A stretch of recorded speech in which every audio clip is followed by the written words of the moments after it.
अस्सलाम नाज़रीन, मैं हूं असद अली तूर अपने प्रोग्राम असद तूर अनसेंसर्ड में। आज हम आपको दो बड़ी खबरें देंगे। एक तो क्या साबिक वज़ीर-ए-आज़म नवाज शरीफ और जहांगीर तरीन इनकी सियासत में वापसी होने लगी है, यानी कि इंतखाबी सियासत में इनकी नाअहली ख़त्म होने जा रही है। इस पर आपको खबर देंगे। और दूसरा जो हम आपको खबर देंगे वो है कि ये जो अब पीटीआई की तरफ से इल्ज़ामात लगाए जा रहे हैं, इमरान खान की तरफ से भी, साबिक वज़ीर-ए-आज़म है जो, कि जेल में जो कैद पीटीआई की ख़वातीन हैं उनके साथ जिनसी ज़्यादती के यानी कि रेप के वाक़यात हो रहे हैं। तो इस पर हम ज़रा कुछ आपको ख़बर देंगे। देखिए, पहले तो आपको इन इल्ज़ामात में इल्ज़ाम लगाने वाले की क्रेडिबिलिटी को देखना होगा। ये जबकि पीटीआई बाहर गई है इक़्तिदार से, इनका कोई मेल बंदा अरेस्ट हो जाए, चाहे शहबाज गिल हों या आज़म स्वाति हों या जो भी हो, खान साहब का स्टार्ट ही यहाँ से होता है कि वो इसकी साथ ज़्यादती की है पुलिस ने जेल में, या दौरान कैद इसको नंगा करके इसका ज़्यादती किया है और फलां फलां किया है इसके साथ। ठीक है, वो बेचारे शहबाज गिल को कुछ 4 माह लगे अपने साथ ज़्यादती को पीछे से आगे मुंतकिल करते हुए कि नहीं जी वो मेरे प्राइवेट पार्ट्स आ गए, उनको कुछ किया गया। ये खान साहब ने एक वतीरा बना लिया एक तो। और वो मजाक कर रहा था कि जब वो शाहमूद कुरैशी गिरफ्तार हुए जेल भरो तहरीक में, तो उन्होंने अपनी रिपोर्ट जमा करा दी कि उनको तो पायल दे कि वो बवासीर है। तो वो कहता है वो शाहमूद कुरैशी ने रिपोर्ट इसलिए जमा कराई थी कि इससे पहले कि इमरान खान मेरे पर भी, मेरे साथ भी जिनसी ज़्यादती का इल्ज़ाम लगाकर मेरी भी नाक कटवाए, तो मैं उससे पहले ये कह दूँगा नहीं जी मैं, मेरे साथ हो ही नहीं सकती। ठीक है, अब इमरान खान अब वो पीटीआई का वतीरा बन गया, इसलिए ये बड़ा लाइक, इसीलिए हम कहते हैं कि इसकी प्रॉपर प्रोब होनी चाहिए। ये जो आज़म स्वाति साहब के इल्ज़ामात हैं जो कि बहुत संगीन हैं, शहबाज गिल साहब के जो हैं, ये बड़े संगीन मामला हैं। हम नहीं कहते कि ये मुकम्मल तौर पर कह रहे हैं ये झूठ बोल रहे हैं, इसकी तहकीकात करवा ली जाए, ज़रूर करवानी चाहिए। और ये हुकूमत वक्त को चाहिए कि खान साहब तो नहीं करवा सकते, हुकूमत वक्त करवाएं, उनके ऊपर इल्ज़ाम लग रहा है। फ़ौज को चाहिए वो करवाएं, क्योंकि उनके एक मेजर जनरल फैसल नसीर है जो डीजीसी हैं ये सही के, उन पर इल्ज़ाम लग रहा है, वो प्रोब करवाएं, दूध का दूध पानी का पानी कर दें। अब वही खान साहब अब उन्होंने वो पीटीआई की ख़वातीन के बारे में, और ये बात उन्होंने सबसे पहले दोपहर को जो सहाफ़ियों से मुलाकात की, उसमें जो एंकर अमीर अब्बास साहब हैं उनके सवाल में उनके जवाब में उन्होंने कही कि हमारी ख़वातीन सब जेल में जाती हो रही है। भाई कुछ खुदा का खौफ करें। कुछ तो पीटीआई की मैं जानता हूँ जो वुमेन वर्कर और पार्लियामेंटेरियंस जो जेल से आई हैं, कुछ ऐसा नहीं, सिर्फ द ओनली इशू इज़ के जेल में उनको सी क्लास में रखा गया।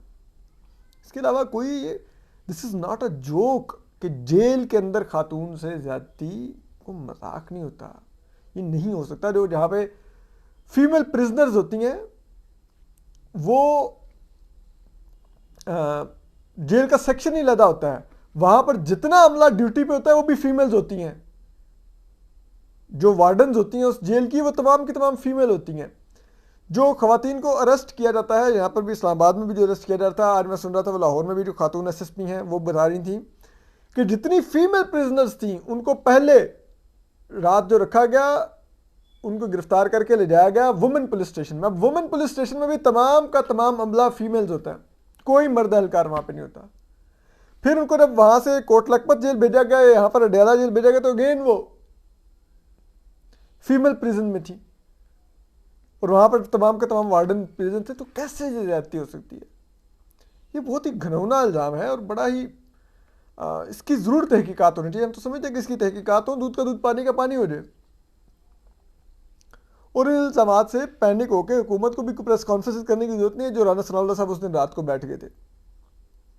और अगर कोई ऐसी काल पकड़ी गई थी तो उसके लिए आपको प्रेस कॉन्फ्रेंस के लिए बैठने की जरूरत नहीं थी। आप ज़्यादातर वो अपने जो हैकर जहाँ पे ऑडियोज लीक कर रहा है उसी अकाउंट से ट्वीट करवा देते कि जी ये देखो पीटीआई वाले क्या मनसूबाबंदी कर रहे हैं, सारों को पता चलता क्या हो रहा है। बजाय इसके कि आप रात 12 बजे के बाद एक गैर मामूली प्रेस कॉन्फ्रेंस करने बैठे, उसमें ये इल्ज़ाम लगा के चले गए। उससे वो शकूक शुबहात को मज़ीद तकवीत मिली कि इसका मतलब है कोई ना कोई वाक़या हो गया जो हुकूमत रिकवर करने की कोशिश कर रही है। और अगर नहीं हुआ तो वो ऑडियो जारी करती, लेकिन वो ऑडियो हुकूमत यकीनन कानूनी तौर पर जारी नहीं कर सकती थी कि जब वो बगैर इजाज़त के अगर रिकॉर्ड की हुई ऑडियो हो, मजिस्ट्रेट से वारंट लिए बगैर, तो ज़ाहिर बात है वो तो हुकूमत के खिलाफ केस बन जाता है कि आप लोगों को फ़ोन टेप कर रहे हैं बगैर इजाज़त के, तो वो नहीं जारी कर सकते थे। लेकिन बहरहाल ये सब कुछ बहुत ही अफसोसनाक है।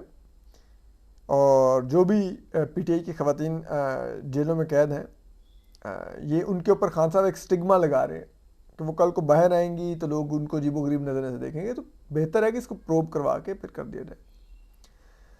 अब दूसरा एक वो डिज़ाइनर है खदीजा शाह, जो नवासी हैं जनरल आसिफ नवाज़ झंझुआ की, जो साबिक आर्मी चीफ थे, और बेटी हैं वो सलमान शाह की, जो वज़ीर ख़जाना थे उस दौर में, मुशर्रफ के दौर में।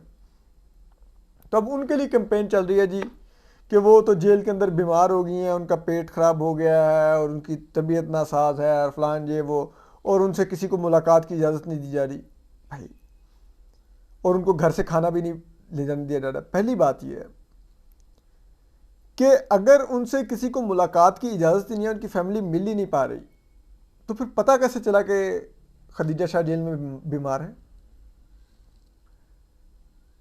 खाना चले मान सकता हूँ जेल के अंदर को बहुत साफ़ सुथरा नहीं होगा, ठीक है, आप उससे आपका स्टमक पहली दफ़ा में जब नया नया आप खाना खाएंगे वो तो आपका अपसेट होगा।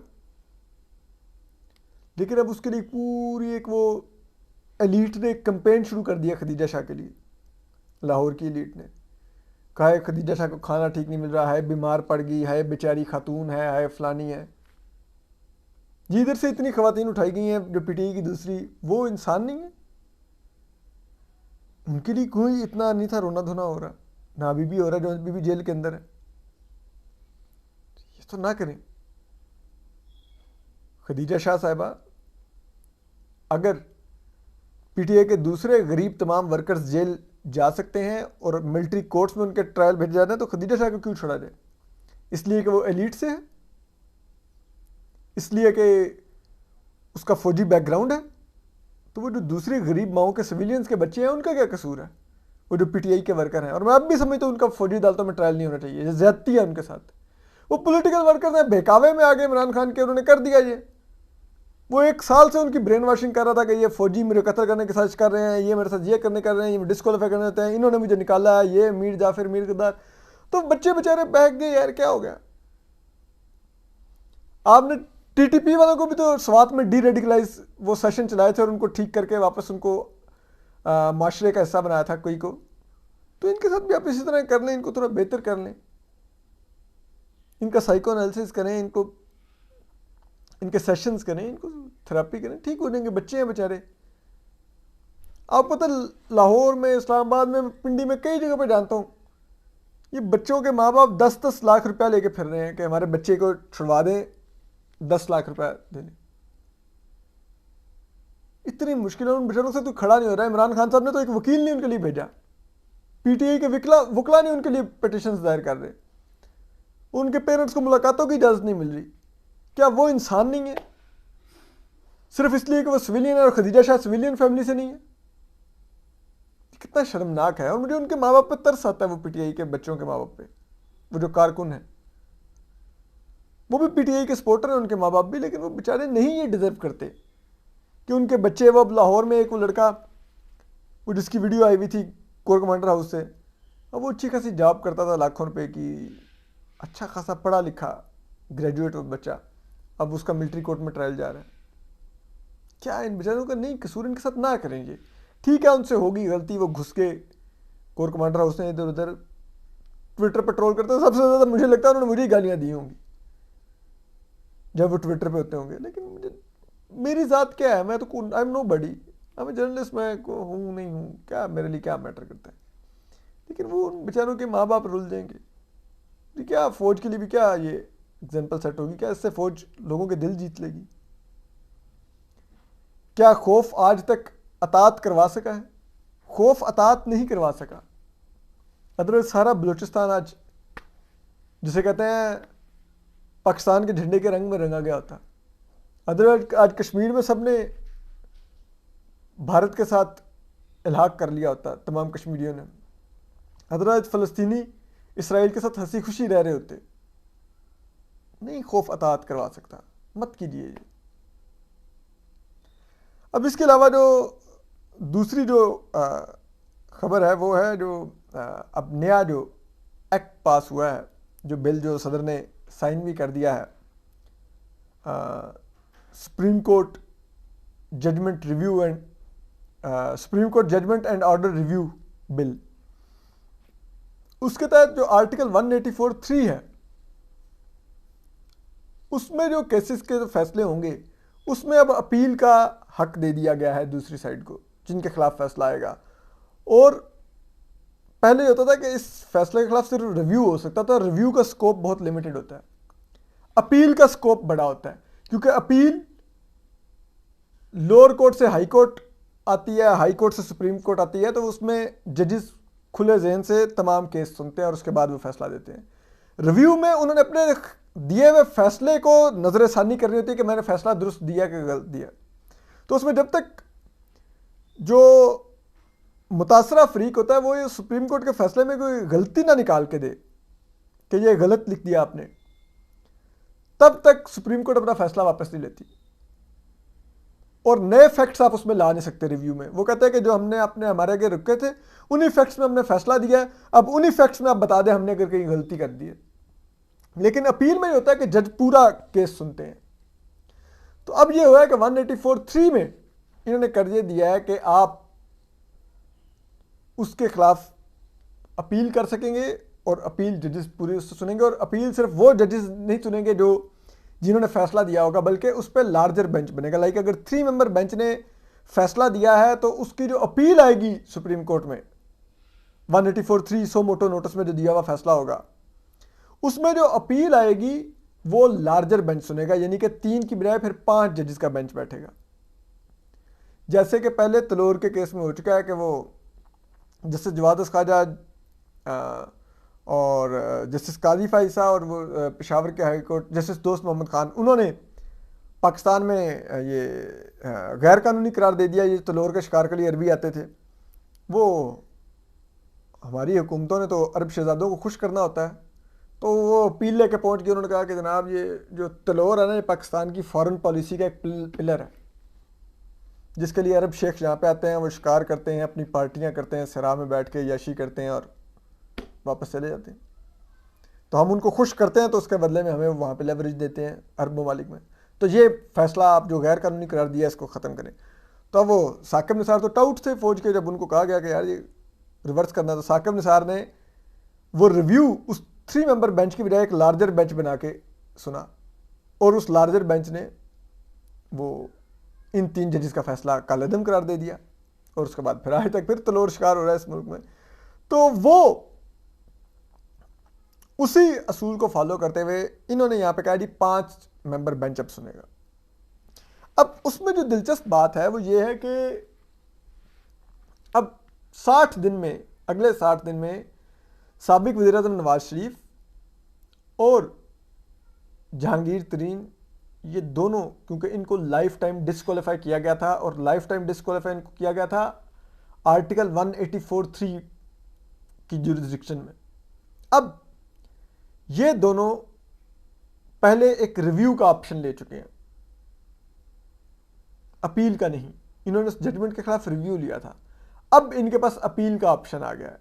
तो अगले 60 दिन में ये अपने ताहयात नाअहली ख़त्म करने के लिए अपील कर सकते हैं कि वो जिस जजमेंट के तहत हमें ताहयात नाअहल किया गया है उसको ख़त्म किया जाए और हमें दोबारा इलेक्शन लड़ने की इजाज़त दी जाए, इंतखाबी सियासत में हिस्सा लेने की इजाज़त दी जाए।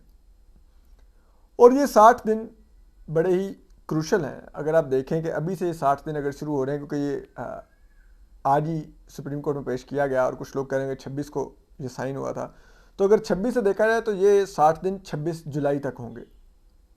उसके अंदर अंदर मियां नवाज शरीफ और जहांगीर तरीन को अपनी ताहयात नाअहली के खिलाफ अपील दायर करनी है। हाल ही में चीफ जस्टिस उमर अता बंदयाल साहब भी ताहयात नाअहली के खिलाफ फैसला दे चुके हैं। और उन्होंने अपनी जो माजी में जब मियां नवाज शरीफ को ताहयात नाअहल करार देना था और पार्टी सदारत से भी नाअहल करार देना था, तो तब तो चीफ जस्टिस अमृता बंदयाल साहब के व्यूज़ और थे, लेकिन हाल ही में उनके व्यूज़ बदले हैं। तो क्या इन बदले हुए व्यूज़ की रिफ्लेक्शन इन दोनों मियां नवाज शरीफ और जहांगीर तरीन के केस में होगी, इसका भी गालिब इम्कान है। क्योंकि अब जो लेवल प्लेइंग फील्ड की बात की जा रही है, वो लेवल प्लेइंग फील्ड है ये कि तमाम सियासी जमातों के सरबराह इलेक्शन लड़ें, और ये ना हो कि नून लीग के साथ जिस तरह 2017 में ज्यादती हुई थी कि उनका जो पार्टी जिसका वोट बैंक है मियां नवाज शरीफ, उनको नाअहल करार दिया हुआ था, तो वो इलेक्शन लड़ ही नहीं सकते थे। तो उस बची कुची नून लीग ने इलेक्शन लड़ा और वो भी अपने हेड के बगैर, ठीक है। तो इस दफ़ा फिर नून लीग को ये लेवल प्लेइंग फील्ड के तहत वो लड़े इलेक्शन, लेकिन फिर क्या इसका मतलब है कि फिर इमरान खान भी फिर डिस्क्वालीफाई नहीं किए जाएंगे, उनको फिर इलेक्शन लड़ने का मौका मिलेगा। तो ये जो सब है कि अगर ये हो जाता है, यानी कि 26 जुलाई तक ये पिटीशन आती है, अपील आती है, वो सुनी जाती है, ज़ाहिर बात है अपील में स्कोप बढ़ जाएगा, तो वो ये नहीं होगा कि एक ही दिन में रिव्यू सुना, 1 या 2 दिन में उसका फैसला दे दिया। वो अपील होगी तो वो फिर शायद हो सकता है चंद दिन चले भी, वो चंद दिन चले भी। तो अगर हम कहते हैं कि अगस्त के मिड तक उसका फैसला आता है और वो मियां नवाज शरीफ की डिस्क्वालिफिकेशन ख़त्म कर देते हैं, तो उस सूरत में फिर हुकूमत, जाहिर बात है असम्बलियाँ तहलील कर चुकी होगी, सब कुछ कर चुकी होगी, तो फिर उस सूरत में जो इलेक्शन है वो वैसे तो अक्टूबर के पहले हफ्ते में होने होंगे, लेकिन इलेक्शन कमीशन शेड्यूल में तब्दीली भी कर सकता है, माइनर आगे लेके जा सकता है इलेक्शन। तो ये इम्कान जाहिर किया जा रहा है कि उस सूरत में फिर मियां नवाज शरीफ वापस आएंगे, वो कैंपेन चलाएंगे, और इलेक्शन का ये इम्कान जाहिर किया जा रहा है कि वो नवंबर के पहले या दूसरे हफ्ते में होंगे, जिसमें ये इम्कान है कि मियां नवाज शरीफ दोबारा से अपनी पार्टी के प्राइम मिनिस्टर के कैंडिडेट होंगे। और दूसरी तरफ जहांगीर तरीन की भी डिस्क्वालिफिकेशन ख़त्म होगी, तो जहांगीर तरीन का भी बहुत गालिब इम्कान है कि वो नून लीग का हिस्सा बन सकते हैं, या वो अपनी इंडिपेंडेंट पार्टी लेके उसके सर पे आगे चल सकते हैं। क्योंकि जहांगीर तरीन के अब ये जो हुकूमत तब्दील हुई 9 अप्रैल को 2022 को, उसके बाद से PMLN से ताल्लुकात अच्छे बन चुके हैं, क्योंकि पंजाब में उन्होंने हमजा शहबाज के लिए अपने तमाम जो धड़े के लोग थे, जो जहांगीर तरीन ग्रुप था जो PTI के अंदर, उसके वोट दिलवाए थे हमजा शहबाज को। और अब भी जो PTI के लोग टूट रहे हैं वो जहांगीर तरीन साहब से राब्ते में है, तो वो अपनी झोली में बहुत सारे PTI के लोगों को लेकर PMLN की तरफ जा सकते हैं। लेकिन ये भी देखना है कि क्या PMLN को लेगी, क्योंकि PMLN के पास अपने पास कैंडिडेट पूरे हैं, तो उस सूरत में जहांगीर तरीन का रुख पीपल्स पार्टी की तरफ भी हो सकता है। तो अपना ख्याल रखिए, अल्लाह हाफिज़।